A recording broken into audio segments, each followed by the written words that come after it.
അസ്സലാമലൈക്കും. എല്ലാവർക്കും ലോ കുക്കിങ്ങിലേക്ക് സ്വാഗതം. കോരിച്ചൊരിയുന്ന മഴയത്തൊക്കെ ഉണ്ടാക്കി കഴിക്കാൻ പറ്റിയ നല്ലൊരു ബീഫ് വറ്റിച്ചത് ഉണ്ടാക്കിയാലോ.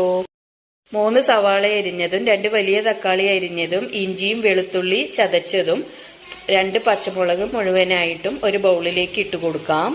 ഇഞ്ചി ചതച്ചത് 2 ടേബിൾ സ്പൂണാണ് എടുത്തത്. 12 അല്ലി വെളുത്തുള്ളിയും ചതച്ചിട്ട് കൊടുത്തിട്ടുണ്ട്. ഇനി ഇതിലേക്ക് പൊടികൾ ചേർത്ത് കൊടുക്കാം. കഴുകി വൃത്തിയാക്കി എടുത്ത 3/4 കിലോ ചെറിയ കഷ്ണങ്ങളാക്കിയ ബീഫും ചേർത്ത് കൊടുക്കാം. ഇനി ഇത് എല്ലാം കൂടി കൈവച്ച് നല്ലവണ്ണം കുഴച്ചെടുത്ത് കുക്കറിലേക്ക് ഇട്ട് കൊടുത്ത് ഒരു 5-6 വിസിൽ വരെ വേവിച്ചെടുക്കാം.